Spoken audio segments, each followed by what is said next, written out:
In the shadows of history, at the very heart of humanity's religious consciousness, there is a book that few have read, but many have heard of.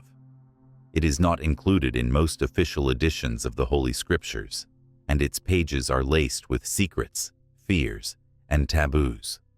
This book is an ancient prophecy that reveals the spiritual world with terrifying clarity. Its name is the Book of Enoch. No other text has generated such intense debate among theologians, historians, and mystics. Some consider it a source of divine revelation, others a dangerous heresy. But even skeptics agree on one thing. The Book of Enoch contains evidence that could change our understanding of the origin of evil, the fate of humanity, and the structure of the universe. Thousands of years ago, it was passed from mouth to mouth, from generation to generation. It was preserved by those who believed that humanity was not ready for the knowledge it carried. However, there were those who tried to erase it from people's memories. They burned scrolls, banned reading, declared it apocryphal. But the truth does not die. It only bides its time. Enoch, mentioned only a few times in the Bible, became the central figure in the text that bears his name. Genesis says that he walked with God and was not, for God took him. The simple phrase conceals something great. Enoch did not die like the others. He was transported to another dimension, to the very core of heavenly reality. It was from there that he returned with a story about fallen angels, about the spiritual hierarchy, about the fate of people and worlds. His book is not just a story about the distant past. It is a message that lives outside of time. It speaks of the future, of an invisible war in which all of humanity is involved, even if it does not realize it. When archaeologists discovered the Dead Sea Scrolls in 1947, they found parts of the Book of Enoch among the fragments of ancient texts. This was a real sensation. It turned out that the text was widely circulated during the time of the Second Temple. It was known to the Pharisees, the Essenes, perhaps even the Apostles. The Epistle of Jude, one of the last texts of the New Testament, directly quotes Enoch's prophecy. This proves that his book was not marginal. It was known and revered in early Christian circles. But what happened next? Why did this text disappear from the Bible, as if it had never existed? The reason is in its content. The Book of Enoch doesn't just add to the biblical stories, it turns them upside down. It names the angels, describes the structure of heaven, explains who the sons of God of Genesis 6 are. It answers questions that mainstream theology prefers to avoid. One such question is the origin of evil. In most versions of the Bible, man is the culprit of the fall. However, Enoch claims that angels came first. Watchers who came down from heaven, violated God's will, mingled with humans, and taught them forbidden knowledge. This event marked the beginning of the Great Corruption. The story of fallen angels may seem like a myth, but similar stories exist in cultures around the world. In ancient Greece, the Titans challenged the gods. In Sumerian texts, the Anunnaki descended from the sky. In the Indian Vedas, the gods enter into alliances with humans. Perhaps these are not just coincidences, but echoes of the same truth. The Book of Enoch offers not only history, but also a vast cosmological vision. It describes the levels of heaven, the forces that govern nature, and a system of spiritual justice. It claims that everything in the universe is subject to divine order. Even the stars move at the behest of guardian angels. But the main feature of this book is its frankness. There are no veiled hints. There are direct descriptions, names, actions, sentences. This makes it dangerous for those who want to keep religion simplified, without difficult questions and uncomfortable truths. It is for this reason that the book was removed from the canon, and yet it survived. The Ethiopian Orthodox Church still recognizes it as canonical. Its repositories contain the oldest translations, and this raises questions. Why did Ethiopia, one of the oldest centers of Christianity, preserve what the rest of the world rejected? What did they know that the rest of the world did not? Many scholars believe that the Book of Enoch could have radically changed Christian dogma if it had been accepted. It emphasizes not only faith, but also knowledge. It says that each person will be judged not only for their actions, but also for how they used the truth available to them in life. Modern humanity faces similar questions. We develop technologies, discover the secrets of nature, strive to control the world.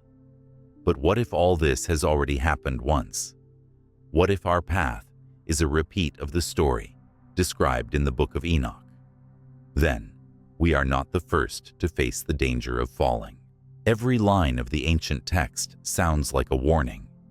Do not repeat the mistakes of those who came before you. Do not seek knowledge for the sake of power. Do not neglect the spiritual order. In this sense, the Book of Enoch is not just a religious artifact, but a relevant message to everyone living today. Perhaps that is why it is reawakening interest. People sense that truth cannot be hidden forever. It returns, like water breaking through stone. And although churches, cathedrals, and schools have long been silent about this book, Enoch's voice is resounding again, forcing us to look upwards to where meaning begins. There is only one decision left for us to make. Are we ready to listen? Or will we turn away again, as did those who considered themselves guardians of the truth, but were afraid of its true face? The answer to this question will determine who we will become, heirs of the light or a repeat of the ancient tragedy. The name of this man is not often recalled from church pulpits. It is almost lost against the background of such names as Abraham, Moses, or David. However, it was he who saw what was hidden, even from the prophets. Enoch is a mysterious righteous man who disappeared from the face of the earth by the will of God without seeing death, and left behind a book that could change the fate of nations. When you open the Bible, Enoch's name appears in only a few verses. In the book of Genesis, chapter 5, verse 24, it says, "And Enoch walked with God, and he was not, for God took him." This short statement seems to hide a secret that no one is in a hurry to unravel. Who was this man who was honored with the Creator's special favor? No descriptions of his life, actions, or speeches. No details, except one: he walked with God. The ancient Jews understood this expression as absolute righteousness. It meant not just moral behavior, but complete conformity with the will of the Almighty, a state of deepest spiritual connection and dedication. Enoch's name means initiate or trained. This is no coincidence. His life from his earliest years, as apocryphal sources claim, was distinguished by an unusual view of reality. He saw what others did not notice, felt the presence of the invisible. Already in his youth, he began to isolate himself in prayer, contemplating the laws of nature and the movements of the stars. Some rabbinic traditions claim that Enoch received a special revelation while still a teenager. One day, he saw a light that was not like the sun and heard a voice that did not belong to either man or beast. From that moment on, he began to write down everything that was revealed to him in spiritual visions. This is how the first part of the Book of Enoch came into being. But the most amazing moment in his life was not revelation, but transformation. According to Hebrews, chapter 11, verse 5, by faith, Enoch was translated that he should not see death. This is a unique case in the history of Scripture. Only one person after him, the prophet Elijah, was also taken by God without experiencing earthly death. What does this mean? Why did God take Enoch? Some believe that he was chosen to be a mediator between the spiritual and material worlds. His mission went beyond ordinary prophetic activity. He was not only to convey a message, but also to witness the heavenly order, to record the laws by which the entire cosmos exists. According to ancient legends, Enoch was taken up to heaven by angels to see the structure of time, the movements of the elements, the hierarchies of angels, and the judgments of spirits. This was not a dream or a vision. It was a real transition to another order of existence.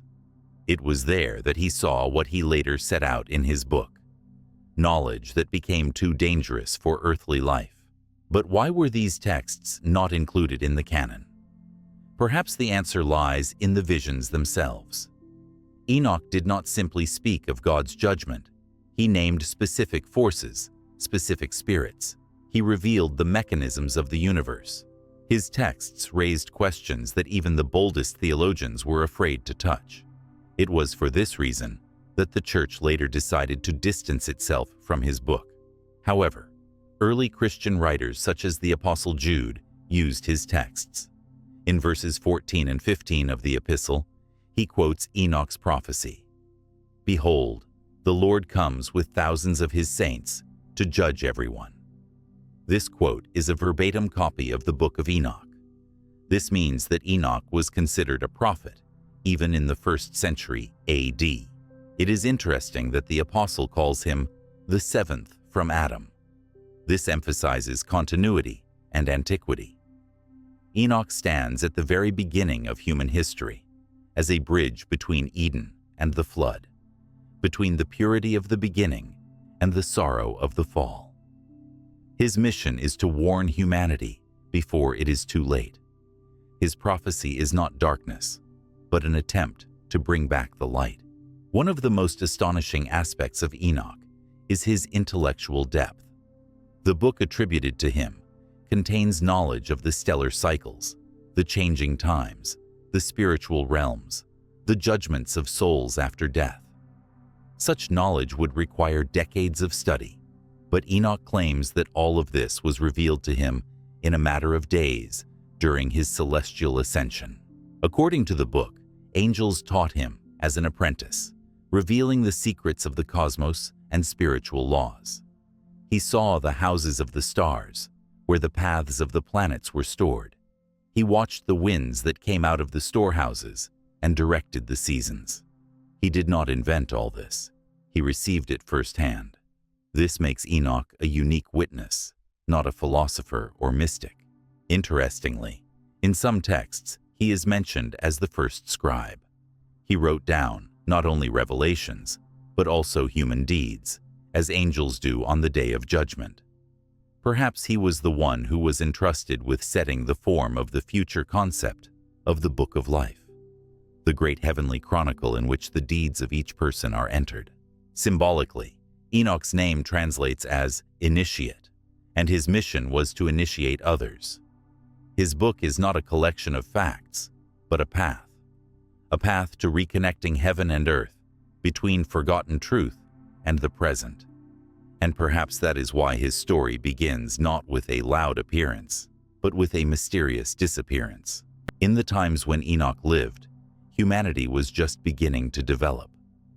There were no great kingdoms or empires yet. People lived simply, watching the sky, sowing and harvesting crops, worshiping the Creator or spirits. And then a man appears among them, to whom the laws of the cosmos, the secrets of time and the future of generations are revealed. It looked like a miracle, but the miracle obliges. Enoch did not hide the knowledge he had received, but he did not throw it to the crowd either. He wrote down everything he had seen, passed it on to his closest disciples, and disappeared. His mission was over, but the book remained. It has passed through the centuries like an abandoned torch, waiting for those who dare to light it again. The question remains, if Enoch were simply an ancient mystic, why have so many religious traditions preserved his name? Why is he cited in sacred books, included in the calendar of remembrance, protected from destruction? Perhaps because his story is a reminder that God speaks to those who are willing to listen, even when the world is silent. And today, Enoch's name comes up more and more often. Scholars are re-examining ancient texts, spiritual seekers are picking up his book again, and everyone who opens it feels it's not just about the past, it's about a picture in which we participate. Because Enoch is gone, but his voice remains. Long before the earth was filled with the noise of cities and the voices of kings, there was already an order in the universe.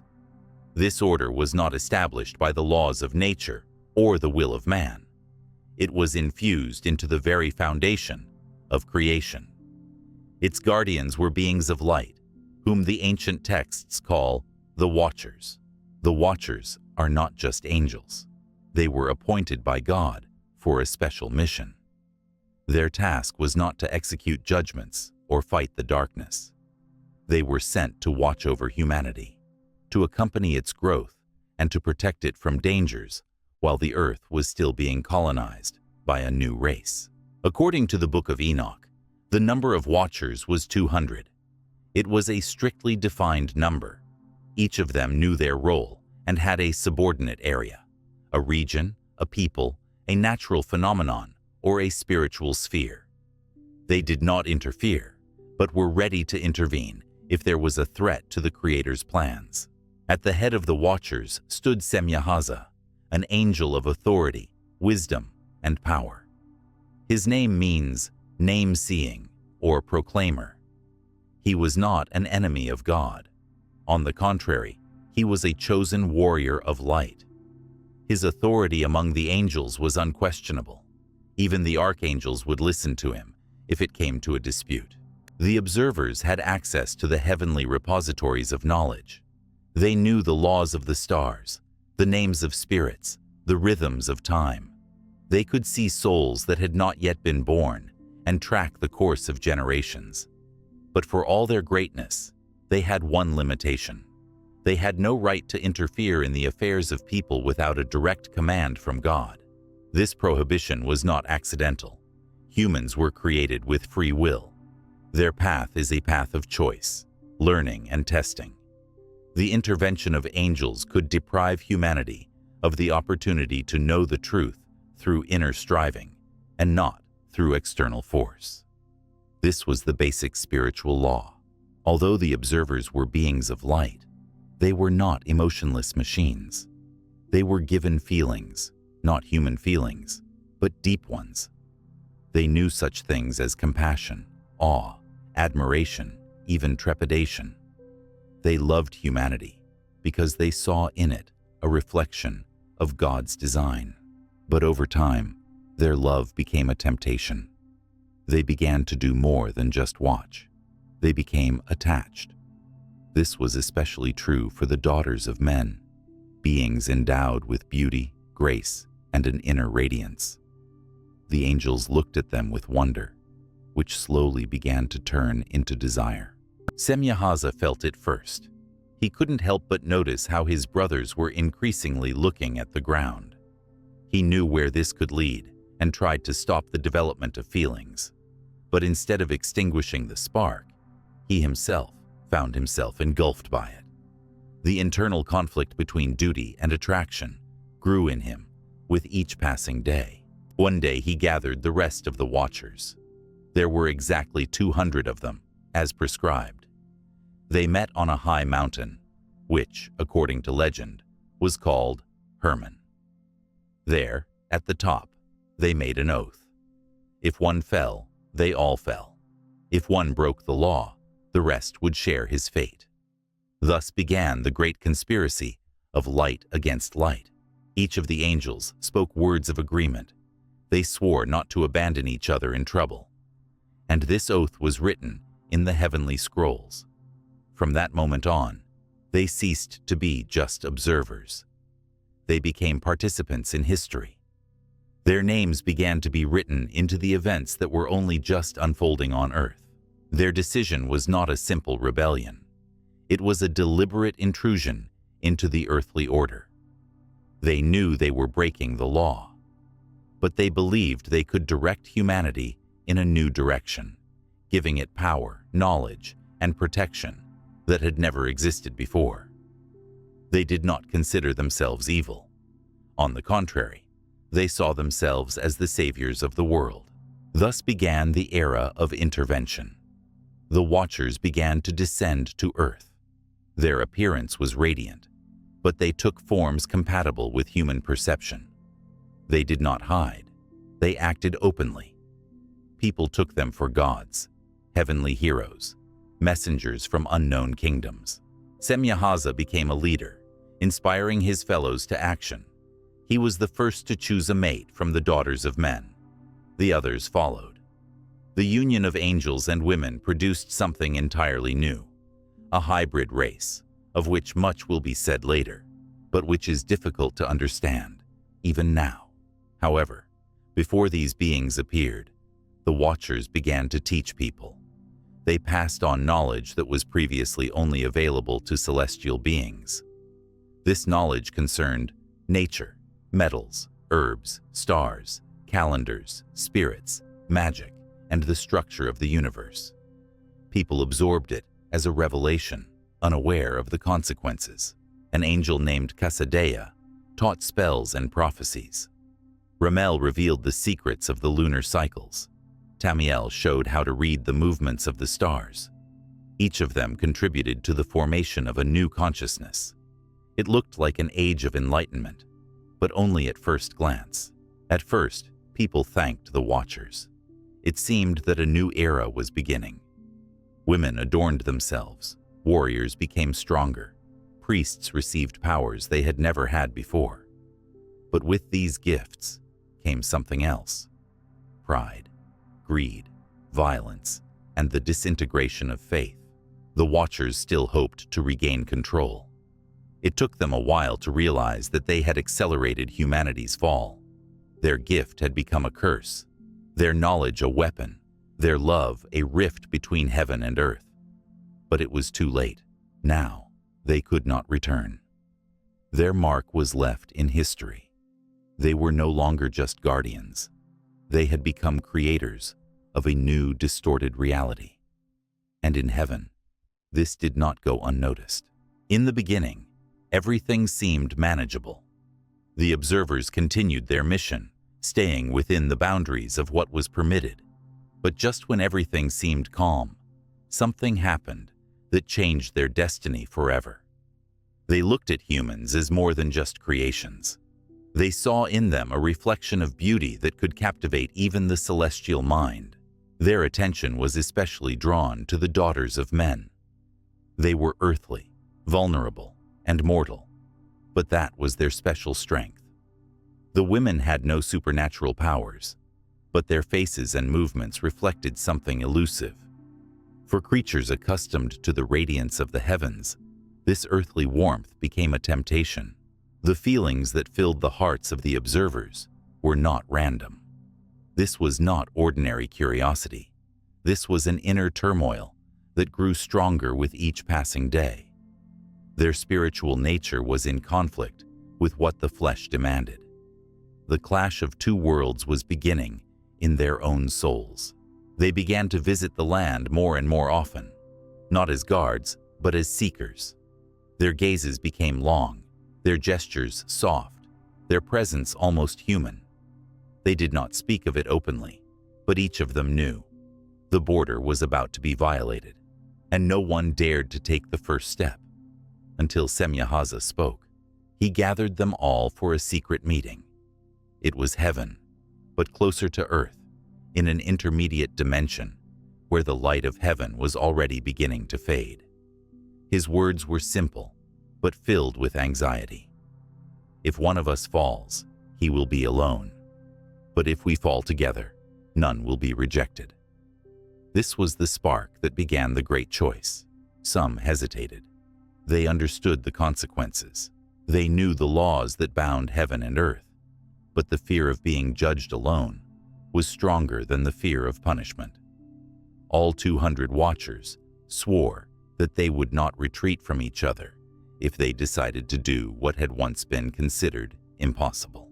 The union of an angel and a human was a violation not only of the law, but of nature itself. The spiritual was to remain separate from the earthly.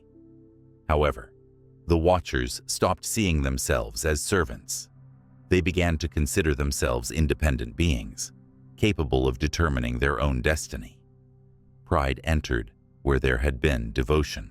When they first came to earth as husbands, the sky shook. The women they chose did not realize the magnitude of what was happening. To them, these were unusual, beautiful, and strong men. They did not know that they were taking into their flesh those who were created by light. From that moment on, everything changed. Children were born from these unions. But these were not ordinary babies. From the moment they were born, it was clear that they were different. They grew faster, were taller, stronger, hungrier for power. Their bodies possessed a power that no human could match, and their minds were cold, calculating, and cruel. They were called Nephilim, the fallen. The Nephilim became a symbol of corrupted design. They were not evil by nature, but their birth was not blessed. They inherited their father's strength and their mother's flesh. Their hearts knew no balance. They wanted to conquer, to possess, to destroy, and no one could stop them. Even their fathers began to fear what they had given birth to. While the Nephilim built fortresses, erected altars, and demanded worship, their mothers lost their humanity. Those who were once the daughters of men became the wives of the fallen. Their souls grew dim. They bore within them offspring incapable of humility, and their prayers no longer reached the sky. The love that began it all turned to seduction. What was emotion became lust. What seemed good became power.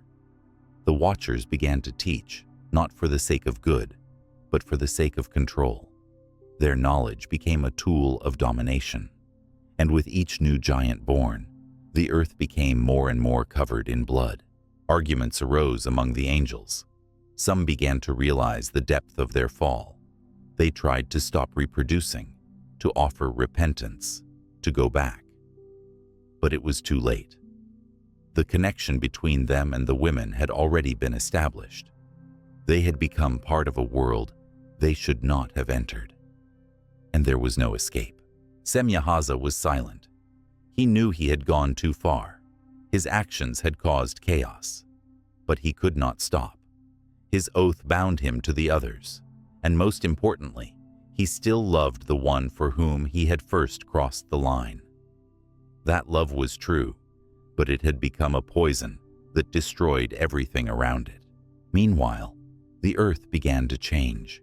Nature began to suffer. Animals became aggressive. Fields became barren. The sky became gloomy. People began to fear those who were previously called gods.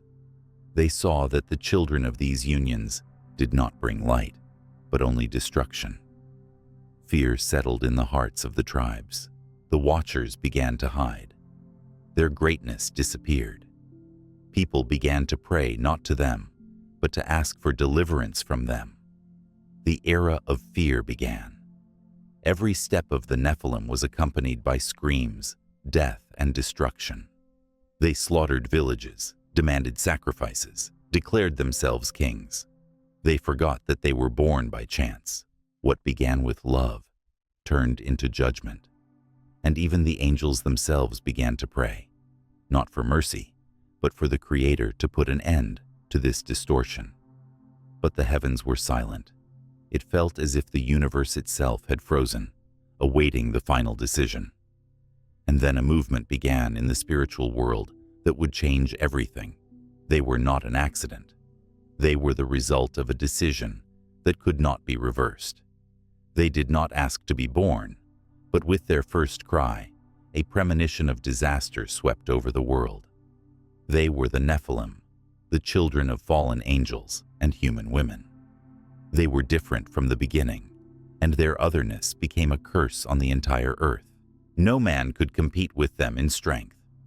Even in their youth, they surpassed the strongest warriors. Their height was disproportionate to the human body. Their bones were denser, their muscles were more massive, and their gaze was heavy, piercing. But the most dangerous thing was not strength, but the lack of moral boundaries. The Nephilim knew no pity. They had no memory of the pain of others. Their minds developed quickly, but there was no room for compassion. They perceived the world as territory, to be conquered. People, animals, forests, and rivers. Everything became part of a game in which only the strongest wins. The first settlements they built were not like human settlements. Stone platforms, giant steps, walls dozens of cubits thick. Everything they built was not for comfort, but for the demonstration of power. Their cities were fortresses, and their altars were places of fear, not worship. Their knowledge, inherited from their fathers, increased their superiority. They understood metal before man understood its power. They created weapons that the tribes had never seen. Their swords cut stone, their arrows pierced armor. They were the first to wage organized war, not for defense, but for domination. In every region they entered, they established their own laws. People obeyed not out of respect, but out of fear. The Nephilim demanded tribute, forced sacrifices, chose women without consent, and destroyed resistance. They were not just rulers. They were oppressors, deified despots. But not all Nephilim were alike. Leaders were born among them, especially fierce and ambitious. Their names were lost over the centuries, but their traces were preserved in legends.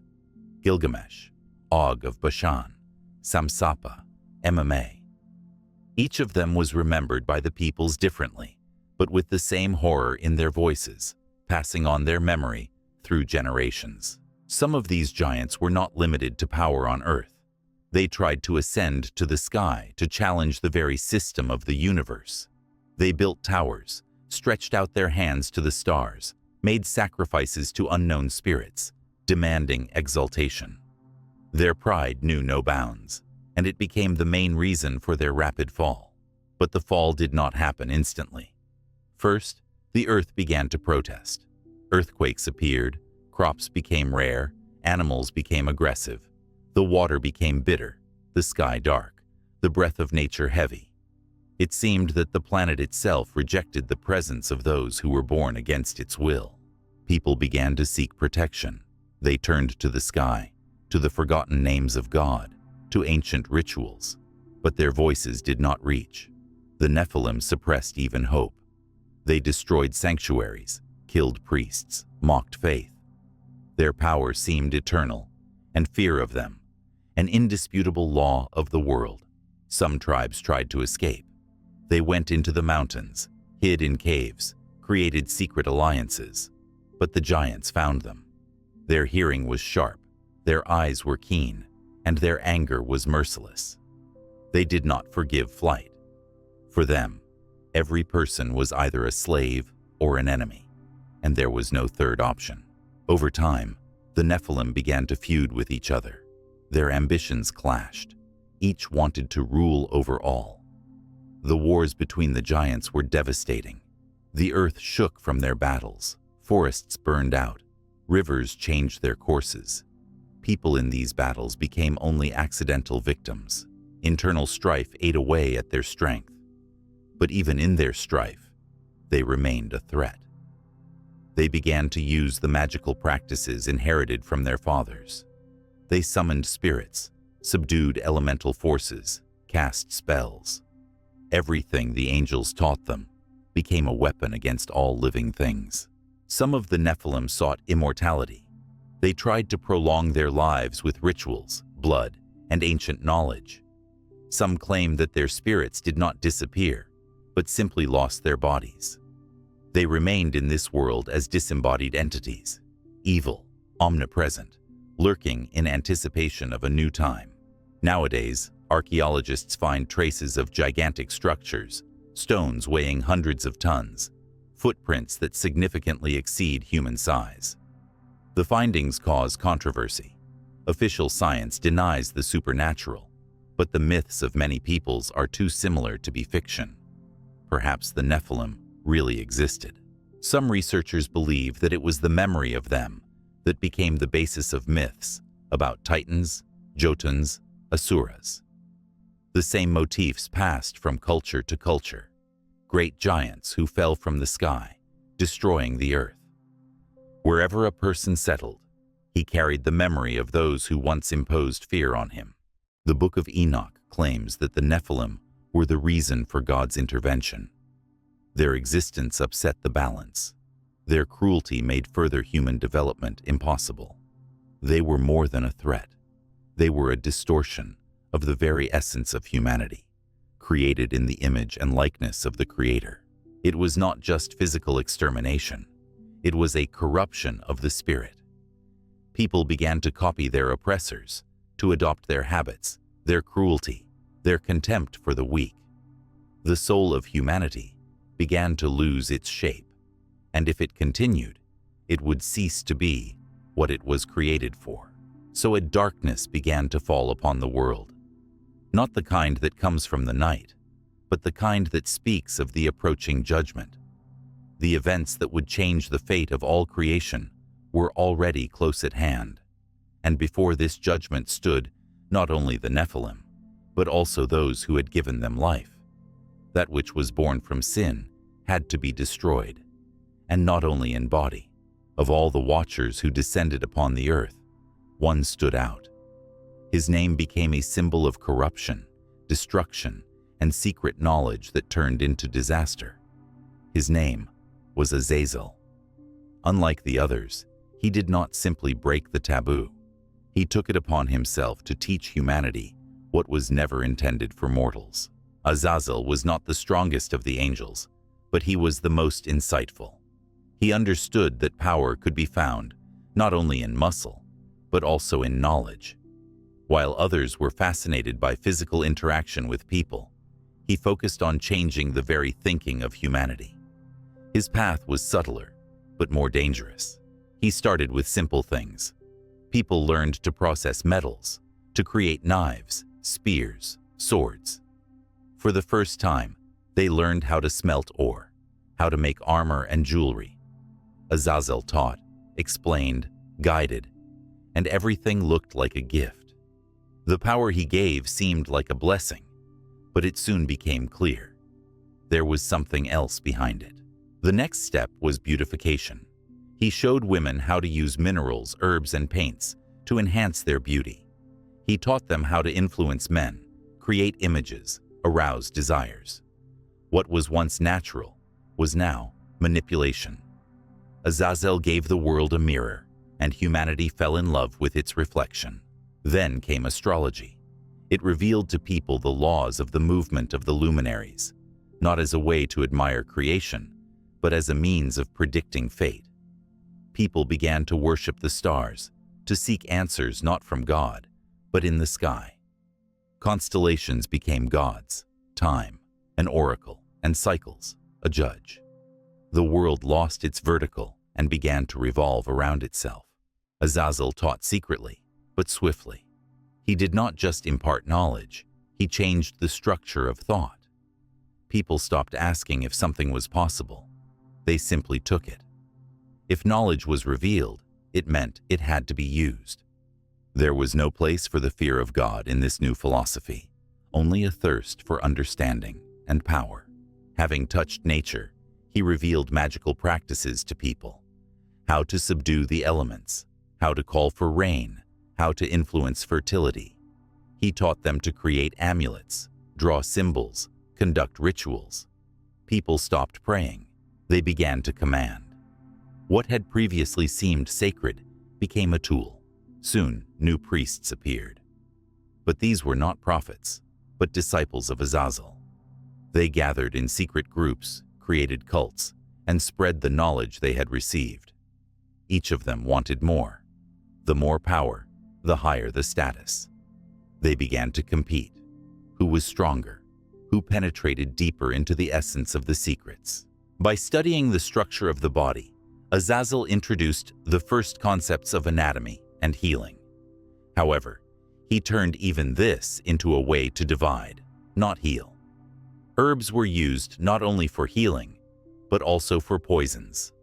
Knowledge of breathing and blood was used to create rituals, sacrifices, and manipulate spirits. Rituals aimed at connecting with invisible entities were especially dangerous. Azazel taught how to summon spirits, communicate with shadows, and seek power beyond the visible world. Gates between dimensions began to open. What should have remained closed was now accessible. With each passing year, the knowledge brought by Azazel grew like a net. It penetrated crafts, family life, politics. Kings turned to astrologers, warriors to magicians, women to sorceresses. The world lost its innocence. What began with metal led to the spiritual disintegration of entire generations. But the most terrible side of forbidden knowledge was that it created the illusion of independence. People began to think that they could do without God. They believed that power was in information, not in truth. They rejected revelation, replacing it with knowledge. And then darkness began to enter not only into deeds, but also into hearts. Azazel came to be seen as a teacher. His name was whispered. His symbols were painted on stones. His advice was heard in dreams. He became the archetype of the initiate. His influence even extended to the Nephilim, who used his knowledge to rule and destroy. He became their mentor. But even Azazel himself began to lose control. Once created, the process was no longer dependent on him. His students began to distort his lessons. They began to experiment, to combine practices, to destroy moral boundaries. They began to play gods. Azazel, who had begun as an educator, became the father of error. In heaven, this process did not go unnoticed. Angels who had not participated in the fall watched with alarm as one soul after another turned away from the truth. Everything that had been built over centuries was destroyed in a single generation, not in fire and storms, but in thoughts, decisions, and choices of the heart. The Book of Enoch describes how Azazel's name became a symbol of seduction, not through force, not through fear, through knowledge. His influence was subtle but profound. He did not command. He suggested, and people chose themselves. It was the most subtle, the most sophisticated way to destroy the connection between the Creator and the creation. There came a point when even the other watchers began to blame Azazel. They understood that what he had revealed could not be stopped. Some of them tried to hide, others tried to repent. But the consequences were irreversible. The earth had changed, and this change did not begin with a sword, but with a book. So the question arose, can knowledge be evil? The answer depended on how it was used. And if knowledge is given without wisdom, without love, without the fear of God, it becomes a weapon. Azazel showed this to all of humanity. He became an example of how even light can be perverted and turn into darkness. The silence of the heavens lasted long. People continued to sink into sin. The Nephilim strengthened their power, and forbidden knowledge grew like a flame on dry grass. But nothing in this world escapes the eye of the Creator. And the time came when the silence was broken. The world heard the breath of wrath hidden in the depths of eternity.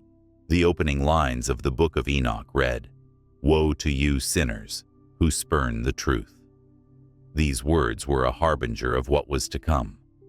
Divine patience had its limits. The breaking of the law, the fall of the angels, the corruption of mankind, all demanded an answer. And the answer was not slow. In the highest heavens a council was called. In the presence of the Son of Man and the throne of glory, the archangels stood before God. There were 4 of them, Michael, Gabriel, Raphael, and Uriel. Each of them had his task. They did not discuss. They listened. The verdict was already prepared. The judgment was pronounced. Archangel Michael was appointed head of the heavenly host. He was to deal with those who had violated the spiritual structure. His sword was not a weapon, but an execution. It was to bind the chief watchers, imprison them in darkness, and hold them until the last day. Michael did not hesitate. His loyalty was unwavering. Gabriel was given another task. He was ordered to destroy the children of the fallen, the Nephilim. These creatures could not continue to live, for every step they took was a perversion of God's plan. Gabriel was to begin cleansing the earth of the fruits of a union that should never have been. His actions were swift and decisive. Raphael, the angel of healing, was called to another act, not of restoration, but of binding. He was to seize Azazel, the one who had taught mankind to destroy itself. Azazel was to be locked up in the desert of Dudael, among the sharp rocks, where he would remain until the great judgment. His name was to be erased from the lips of men. Uriel, the bringer of light, was sent to man. His mission was to warn. He came to Noah, a righteous man in the midst of a corrupt generation. Uriel revealed to him the coming flood and gave him instructions for salvation. This was the first manifestation of mercy in the coming judgment, a reminder that God does not destroy without leaving a trace. While the archangels were carrying out the will of the Creator, the earth began to feel the signs of impending punishment. The sky darkened, the sun grew dim, the moon lost its light. The seas became restless, the forests silent. The birds stopped singing, the animals hid. Nature froze in anticipation, as if it knew. The judgment was coming. The watchers did not try to escape. They knew they had nowhere to go. What they had broken could not be hidden.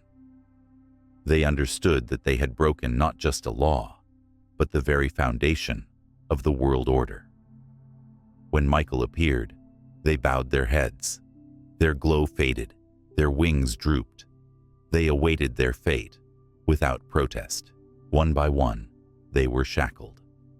They were bound with chains of light, not material, but spiritual.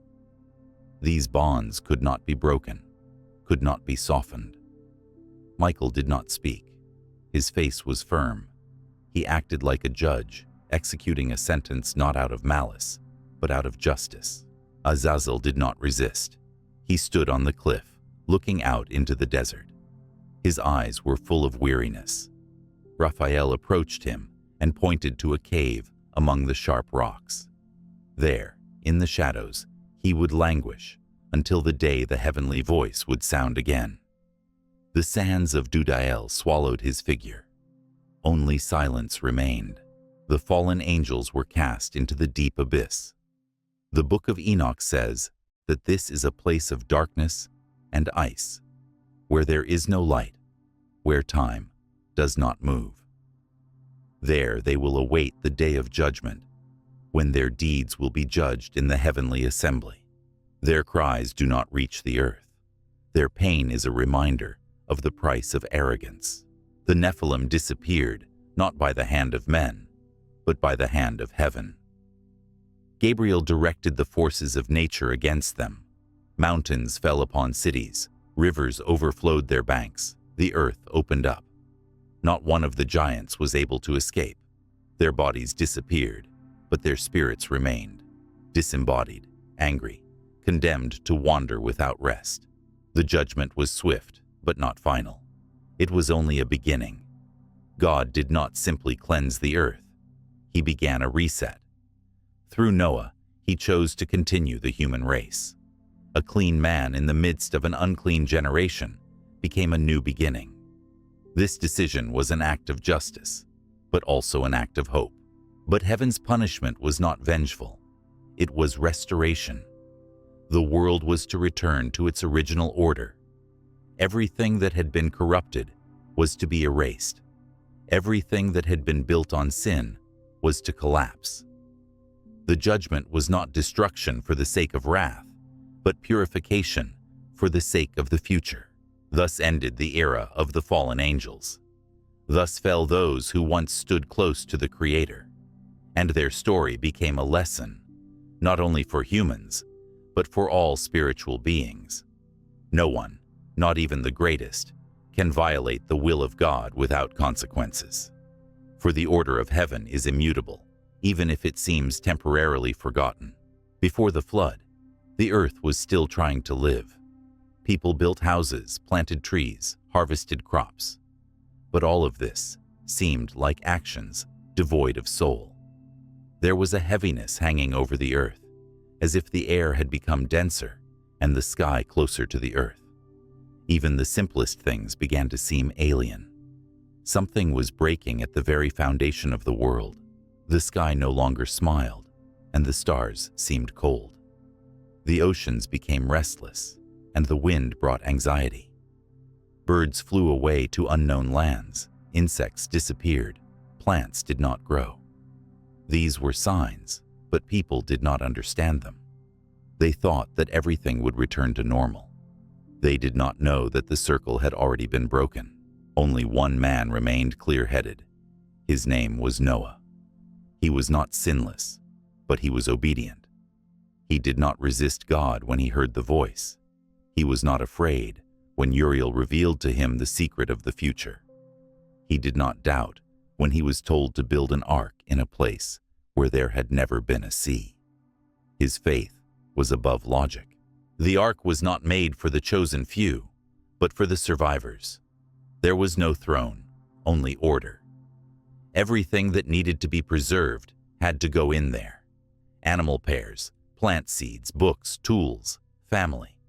It was not a shelter, but a capsule of life. God did not want to destroy the world. He wanted to cleanse it. When the ark began to rise, no one believed it. People laughed at Noah's labor. They thought he was crazy. They continued to celebrate, to marry, to trade. They saw the clouds, but they did not know that they contained a warning.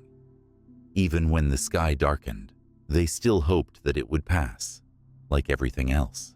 But that day, the sky opened up. Water didn't just fall from above, it burst from underground. Underground springs gushed like volcanoes, and together with the rain, filled the valleys in a matter of hours. Rivers overflowed their banks. Lakes swallowed the plains.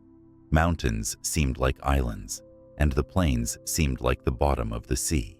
The first to perish were the proudest. Those who built palaces saw their walls swept away by the waves. Those who owned armies could not defend themselves. The water did not obey swords or orders. Everything that had been achieved without God was destroyed in an instant. Human greatness disappeared in the silence of the elements. Animals screamed, birds lost their direction, trees were uprooted. The earth was not simply sinking, it was being cleansed. Everything that had been defiled disappeared. Not a single temple built for false gods, not a single idol remained. Everything was washed away like dust. The flood did not kill, it cleansed. The Nephilim, already weakened, tried to flee. They climbed to the peaks, tried to hold on to the rocks. But even there, the water caught up with them. Their bodies were strong, but not eternal. Their screams did not reach the heavens. Their deaths were not accompanied by glory. They disappeared, and the earth sighed with relief.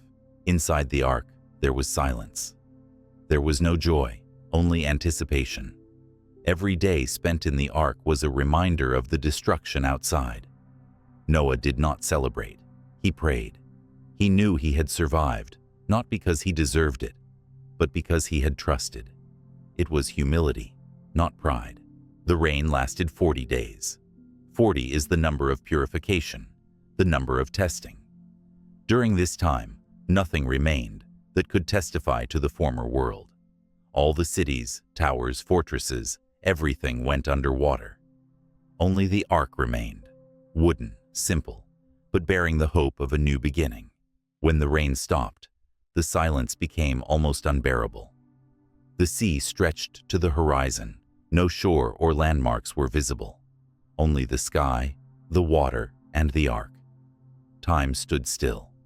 Even inside the ship, everything froze. No one knew when their voyage would end, but everyone believed that God would not abandon them. Then came the days of waiting. First, the water began to recede. It went into the cracks, returned to the rivers, disappeared into the depths. The mountain peaks appeared again. The sun illuminated the world without sin for the first time. The light was different, as if the world had become cleaner. The air was fresh, as on the first day of creation. Noah released the birds. One day the dove did not return.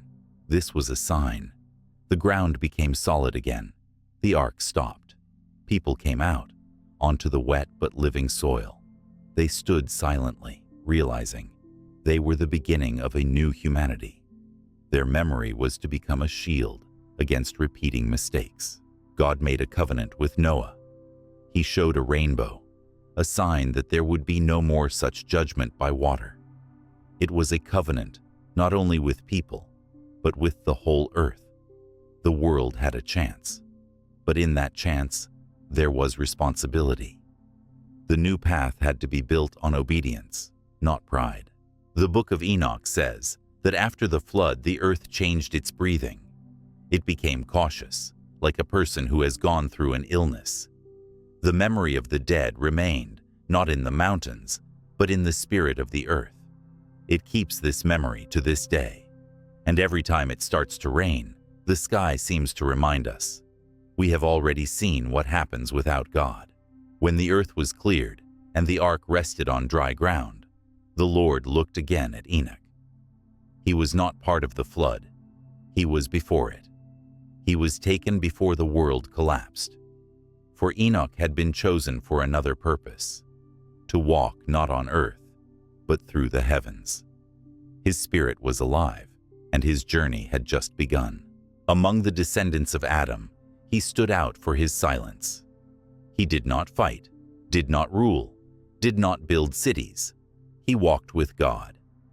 And this phrase, hidden in a few lines of scripture, concealed a great secret.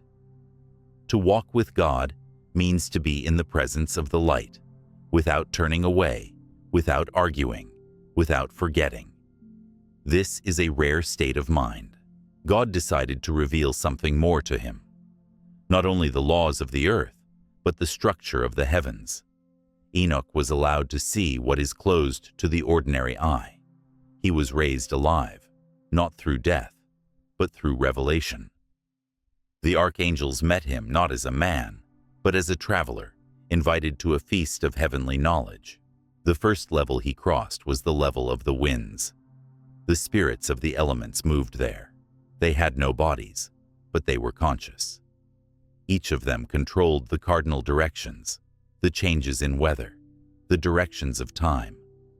Enoch saw how the storm is born from the breath, and how silence guards the boundaries of winter. The next level was the world of stars. There he saw luminaries moving along precise trajectories. Their movement was not chaotic. Each step was subordinated to angels, appointed to watch over the light. He heard their names and understood that the stars were not silent. They sang, their voice, praise to the Creator, inaudible to the earthly ear. The path then led to the abode of spirits. There were souls of the dead. They awaited judgment, not in fear, but in knowledge. Enoch saw 3 regions, for the righteous, for the wicked, and for the mixed. The judgment was not quick, but precise. Each soul kept the weight of its actions, and this weight was brighter than the words spoken in life. On the 4th level were living waters. These were not seas, but spiritual streams. Through them came restoration, healing, purification. There he understood why water was chosen as a means of purifying the earth. It carries memory and oblivion at the same time. It does not simply erase, it restarts. The 5th level held the scrolls of fate. It was like a vast library where books were written, not with ink, but with intentions. Enoch saw the pages of fates open, not as sentences, but as reflections of choices. No action was lost. Everything was recorded, good, evil, even silence. On the 6th level lived the angels who had not participated in the fall. Their faces were clear. Their wings were without traces of the dust of the earth. They did not despise man, but they did not approach him. They recognized Enoch because he came with permission. He was among them not as an equal, but as a witness. His eyes began to see what was hidden from mortals. Finally, the seventh level was the highest. It had no form. It was a presence. There were no walls, no objects. There was light. There was the throne of glory, surrounded by angelic hosts who knew no sleep. And in the midst of this greatness was he who created all things. A voice like many waters spoke the name of Enoch. Enoch did not fall. He stood, not out of pride, but because he was lifted up. He did not call out, did not ask. He listened. The secret of time was revealed to him. He was shown that each age is a wave moving according to a plan. He saw the future, not as a prophecy, but as a finished picture in which every moment has meaning. He was told of the imminent coming of the Son of Man, the one who would be judge and king. He was told that evil would be contained, but not destroyed for a time. He was given to see the number of generations that would pass before the earth would be shaken again. And with this message, he was to return. But before he returned, Enoch was entrusted with a scroll. It contained words that were to be passed on. These were not simple instructions, but formulas of order. Words that carried the power to discern truth and falsehood.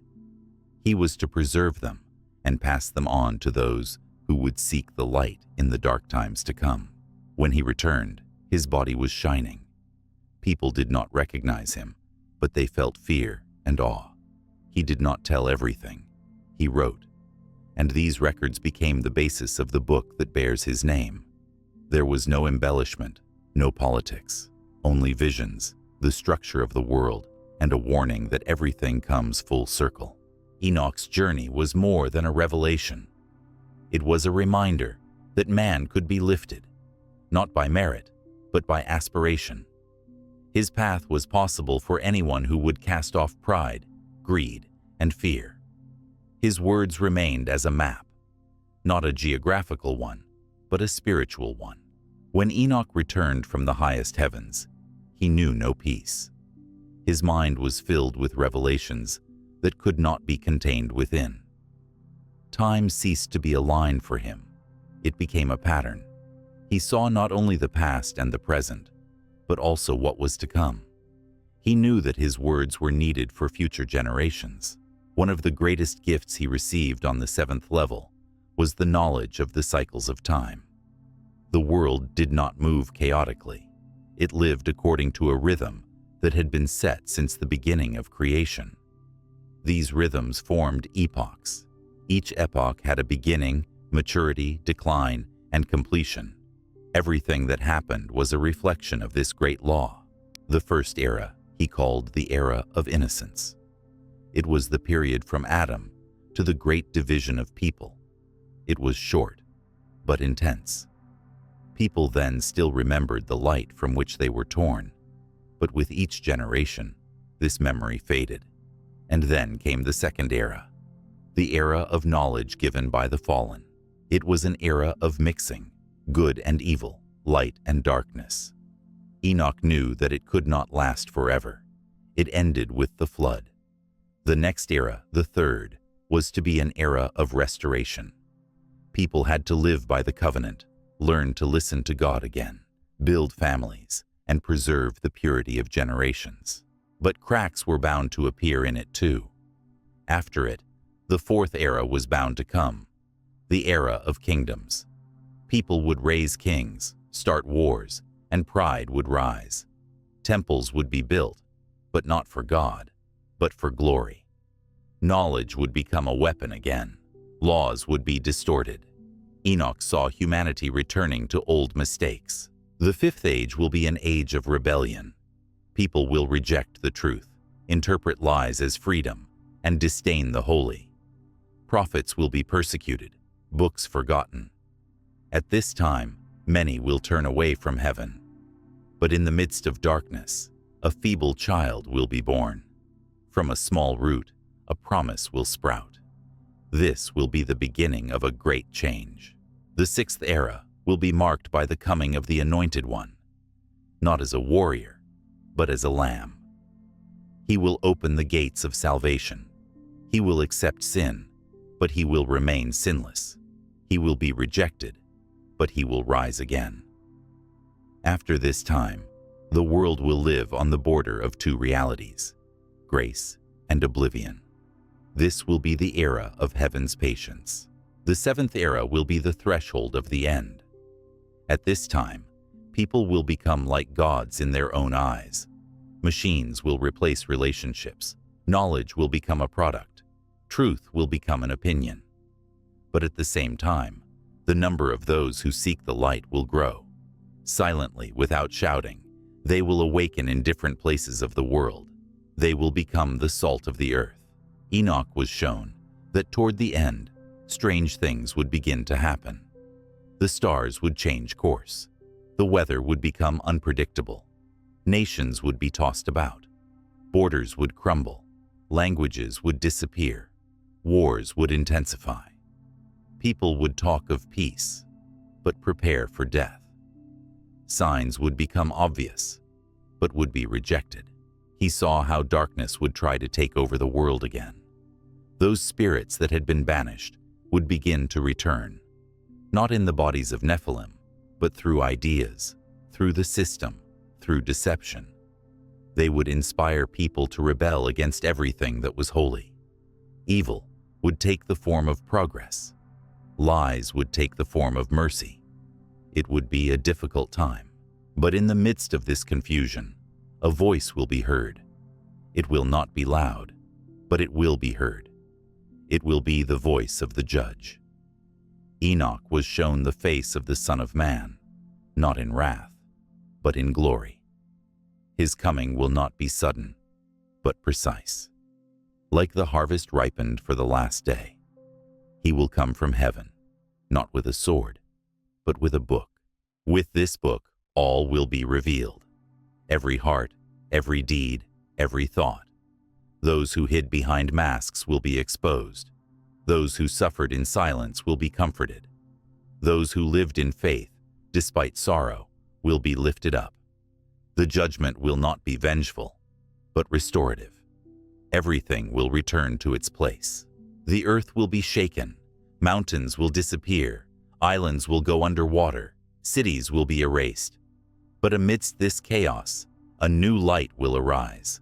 It will be a new world, without evil, without lies, without death. People will speak one language, the language of truth, and God will live among them, not in a temple, but in their hearts. Enoch saw that this end was in fact a beginning. It was not terrible for those who walked in truth. It was liberation. Tears would become a river of living water, and ashes would become the soil for new life. There would be no more memory of sin, only gratitude for the path taken.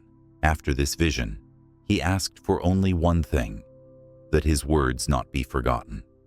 He knew that not everything would be understood at once, but he believed that when the right time came, the scrolls would be found, the words would be read, and the light would be recognized. This was his testament for future times. As Enoch's days drew to a close, no man on earth knew what would happen to him. He was not old, his body was not worn out, his mind was clear, his voice was firm. But inside he felt. His mission on earth was coming to an end. He was not afraid of it. His heart was ready. He did not seek glory. It was enough for him to know that he had done everything that was assigned to him. His books were finished. They were kept in secret places. Only a few knew where. He left for posterity, not only words, but also a spirit. Those who read with the heart felt a presence. It was more than text. One dawn, Enoch walked away alone. He didn't say goodbye. He didn't call his sons. He didn't explain. He just knew the time had come. His steps led him into the mountains, where the air grew thin and the silence deep. He climbed higher and higher until he was alone between earth and sky. There, among the rocks and clouds, he stopped. The sky was clear. But suddenly it began to change. The light became dense, as if something invisible was approaching. The wind died down. Even the birds fell silent. Everything around him froze in anticipation. Space opened up like a scroll, and from it came a voice, familiar and incomparable. The Lord did not come with reproach. He came with favor. He said that Enoch pleased him more than anyone who had lived before him, not because of strength, not because of wisdom, but because of faithfulness. He walked with God, not by custom, but by love. And now he is allowed not to see death, but to pass, alive, into another dimension. The light came. It did not blind, but it penetrated. It did not warm the skin, but it touched the soul. Enoch felt his flesh become lighter, gravity losing its grip. His body was transformed, like a seed turning into a tree. He no longer belonged to the earth. He became the one who connects worlds. The archangels met him as an equal, but Enoch was not proud. He knew that all this was mercy. He was given the opportunity to enter the abodes of eternity, where there is no time, where there is no fatigue, where thought becomes action and love becomes law. He became an observer, not like the fallen, but like the exalted. But ascension was not the end. It was a new assignment. He was charged with the task of preserving knowledge, passing it on to those who sought not answers, but truth. His name was not to be spoken loudly. He became a hidden prophet, an invisible teacher whose voice would reach across the ages, but not through lips. Some sages who lived in different times claimed to have seen in their dreams a man in white clothes who explained to them the structure of the heavens. Others said that their hands were guided by unknown forces when they wrote lines full of truth. All this was associated with the one who was called the seventh from Adam. There were those who denied his existence. They considered him a myth, an image invented to comfort the common people. But strangely, even those who did not believe felt that the name of Enoch carried power. It was not threatening, but disturbing. It awakened an ancient memory that could not be explained. The writings of Enoch were hidden. Some of them reached the time of the great prophets. Some were lost, to be found in the last days. Not everyone understood their meaning.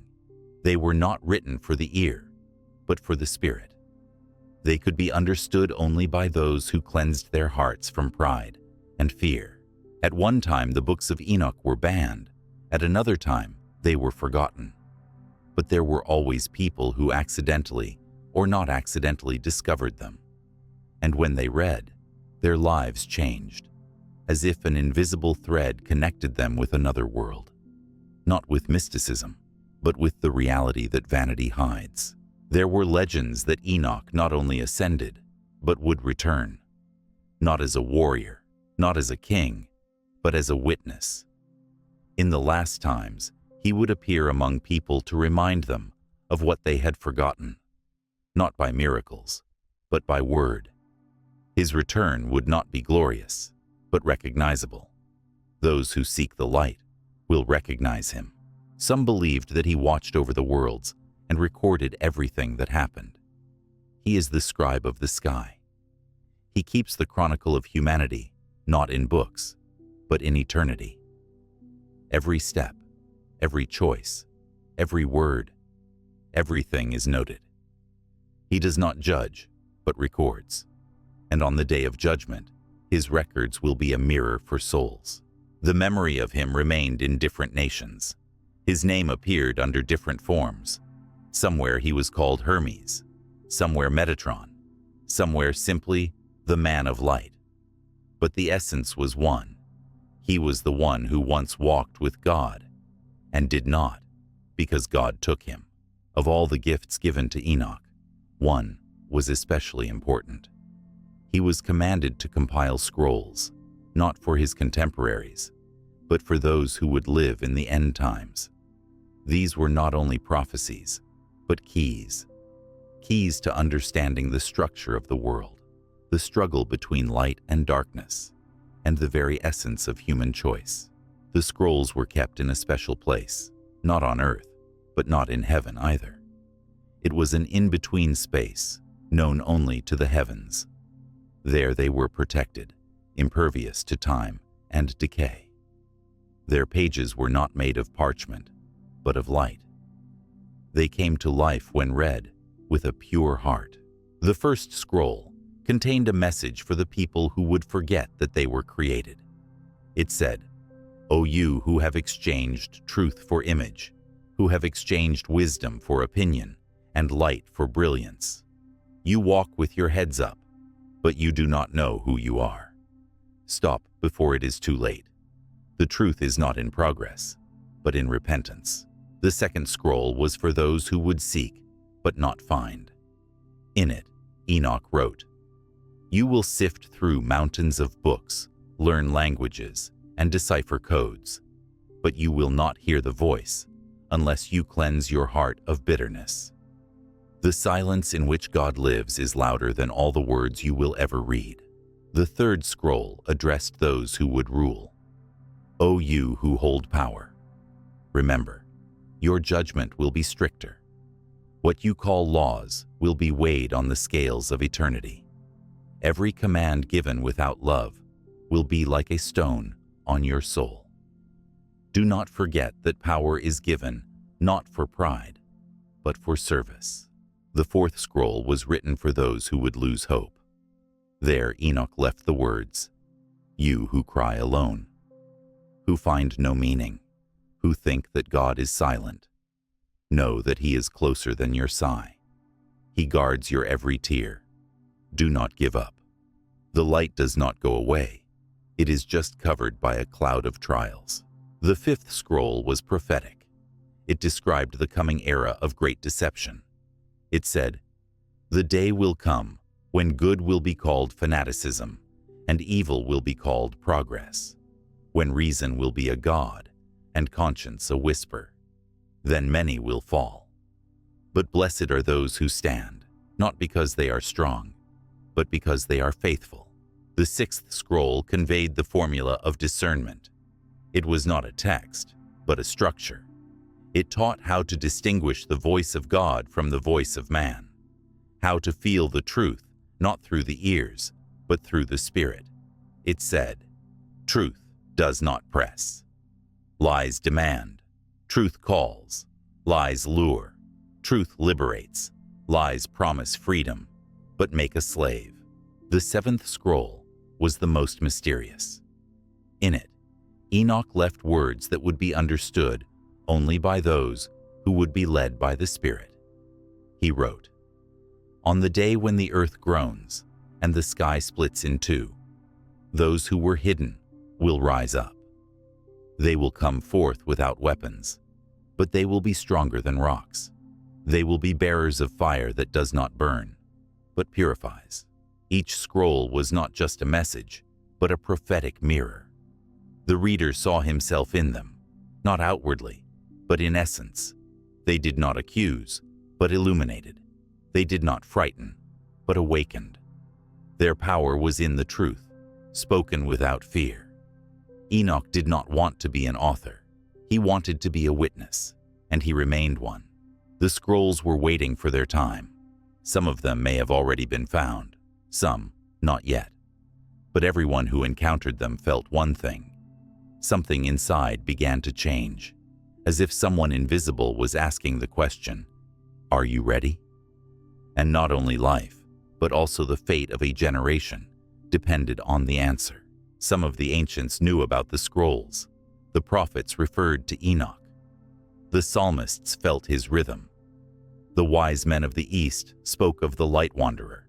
His name passed through the centuries, and everyone heard something of their own in it. For some, it was a myth. For others, it was a signal that not all was lost. Today we live in the age that Enoch saw, an age where truth has become relative and meaning has become fuzzy.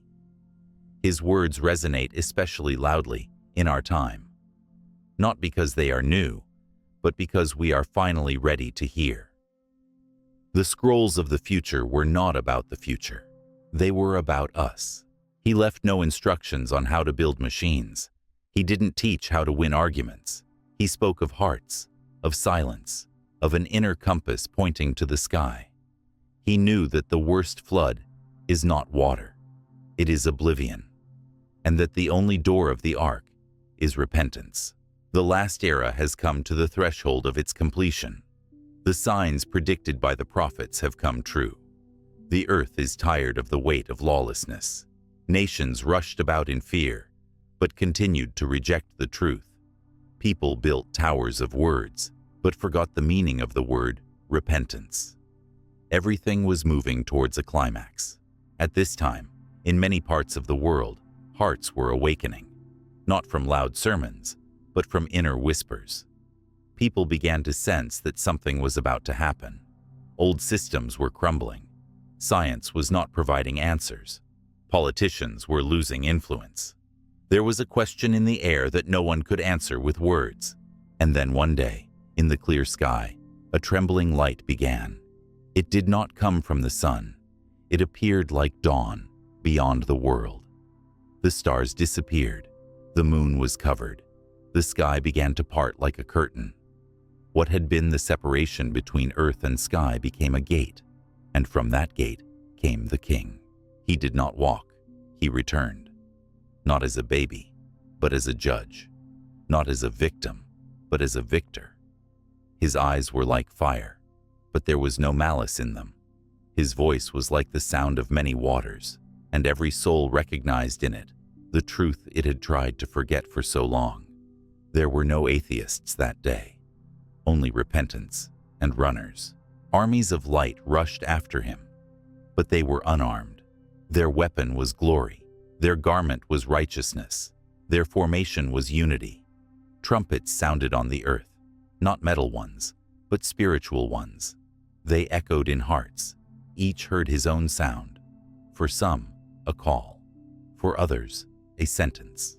The forces of darkness came forward, not in bodies, but in ideas, in systems, in the streams of information that connected minds. They tried to stop the light, to blind, to drown it out. But their power disappeared, like a shadow at sunrise. They could not stand, because their source is a lie. And a lie has no roots, only masks. The judgment began not with punishment, but with revelation. People saw themselves as God saw them, not with the eyes of the flesh, but with the eyes of truth. The masks fell, and those who had hidden all their lives behind good deeds, but lived without love, felt shame stronger than any pain. And those who had been rejected, but kept the faith, shone like gold in the fire. The books were open, not paper books, but books of souls.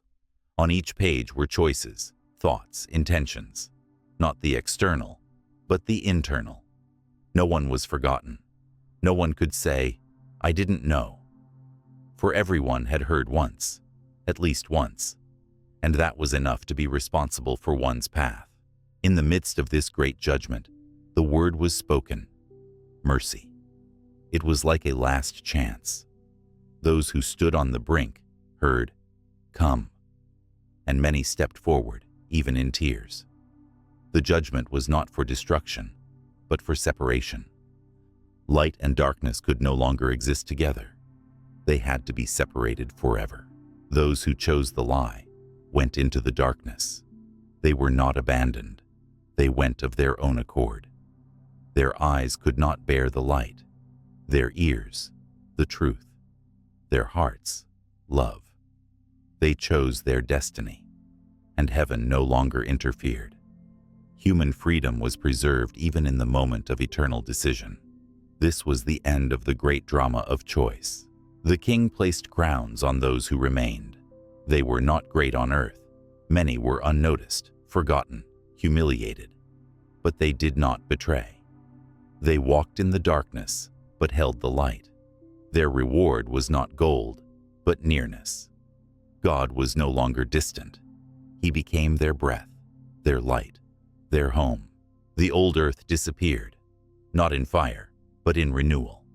Everything became new. The air was filled with peace. Space became transparent. time was no more, not because it disappeared, but because it became unnecessary. Eternity came into force, and in this eternity, a new history began. Without sin, without pain, without death, the city of light came down from the sky. It was not built by hands. Its walls shone with righteousness. Its gates did not close. There was no temple, for God himself lived among the people, and they were not called nations. They became a family. One language, one heart, one spirit. All became one. And then Enoch appeared again, not as a judge, not as a prophet, but as a witness. He had come through the ages to stand on this day. He held the same scroll in his hands. On it was only one word: "It is finished." He bowed before the king, and the king embraced him. Their meeting became a symbol of the completed circle. Eternity began not with thunder, but with silence. Silence full of meaning. Heaven and earth were one, and the name of God was written on everyone's forehead, not as a sign of belonging, but as an essence. And no one taught anymore. Everyone knew, not through books, but through presence, not through fear, but through love.